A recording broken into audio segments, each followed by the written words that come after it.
नमस्कार दोस्तों, आपका स्वागत है हमारे चैनल अर्थ लिब्रा पर।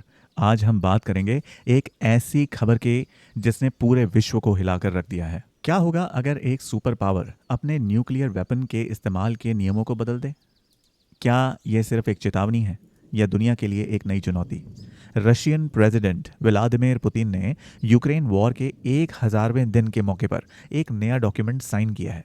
इस डॉक्यूमेंट का मतलब है कि अब रशिया अपने न्यूक्लियर वेपन्स का इस्तेमाल पहले से ज़्यादा हालातों में कर सकता है। क्या इसका असर सिर्फ जियोपॉलिटिक्स तक सीमित रहेगा या इसका प्रभाव ग्लोबल स्टॉक मार्केट और इंडियन इकोनॉमी तक भी पहुंचेगा? आज हम इस वीडियो में इन्हीं सवालों के जवाब ढूंढेंगे, तो इस वीडियो को अंत तक जरूर देखिए। दोस्तों, यह डॉक्यूमेंट कहता है कि अगर कोई नॉन न्यूक्लियर स्टेट किसी न्यूक्लियर पावर का समर्थन लेकर रशिया पर हमला करता है तो इसे जॉइंट अटैक माना जाएगा। क्रेमलिन के स्पोक्सपर्सन डिमिट्री पेस्कोव ने इसे बहुत ज़रूरी डॉक्यूमेंट बताया है। उन्होंने कहा है कि यह डॉक्यूमेंट दूसरे देशों को रशिया की नीति को समझाने के लिए ध्यान से पढ़ना चाहिए।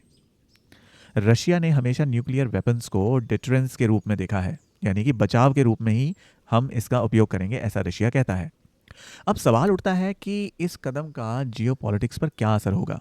यूनाइटेड स्टेट्स ने हाल ही में यूक्रेन को लॉन्ग रेंज मिसाइल्स का उपयोग रशिया पर करने की परमिशन दे दी है।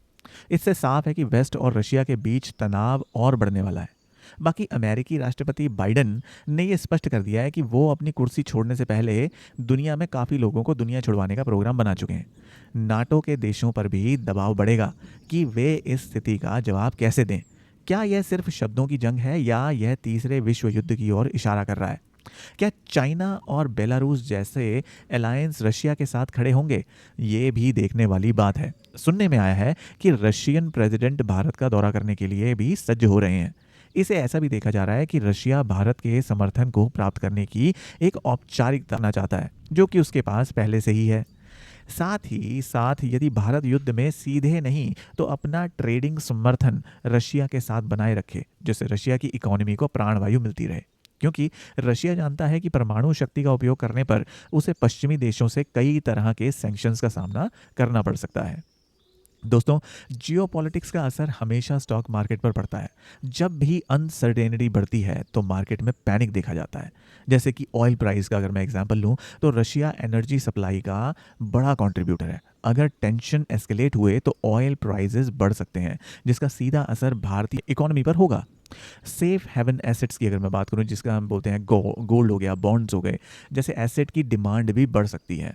अब मार्केट वोलेटिलिटी की अगर चर्चा की जाए तो आईटी और फार्मा जैसे सेक्टर्स में बड़ा अप हेवल, जिसे हम बोलते हैं उथल पुथल, देखने को मिल सकता है। अब ऐसे समय में इन्वेस्टर को करना क्या चाहिए? अब सबसे पहला जो है, हम अपना बचाव करना चाहते हैं इस परिस्थिति को लेकर, तो हमें पोर्टफोलियो डाइवर्सिफिकेशन पे ध्यान देना चाहिए। अनसर्टेन टाइम्स में इन्वेस्टमेंट्स को अलग अलग कैटेगरीज में बांटना सबसे सुरक्षित स्ट्रेटजी होती है। हमें फोकस करना चाहिए सेफ एसेट्स के ऊपर, जैसे कि गोल्ड ईटीएफ्स हो गए, और डिफेंसिव स्टॉक्स पे हमें ध्यान देना चाहिए। और हमें काम रहना चाहिए, शांत, पैनिक सेलिंग से बचना चाहिए और इन्फॉर्म्ड डिसीजंस लेने चाहिए। ग्लोबल इवेंट्स पर नज़र रखना और सही समय पर सही डिसीजन लेना ही इन्वेस्टर्स के लिए फ़ायदेमंद होगा। तो दोस्तों, यह थी हमारी आज की एनालिसिस रशिया के प्रेसिडेंट की नई डॉक्यूमेंटेशन को लेकर। इसका असर सिर्फ जियोपॉलिटिक्स पर नहीं बल्कि ग्लोबल इकोनॉमी और स्टॉक मार्केट्स पर भी पड़ेगा। हमने जाना कि ऐसे समय में इन्वेस्टर्स को क्या स्टेप्स उठाने चाहिए। अगर आपको यह वीडियो पसंद आया हो तो इसे लाइक करें, शेयर करें और हमारे चैनल को सब्सक्राइब करना ना भूलें।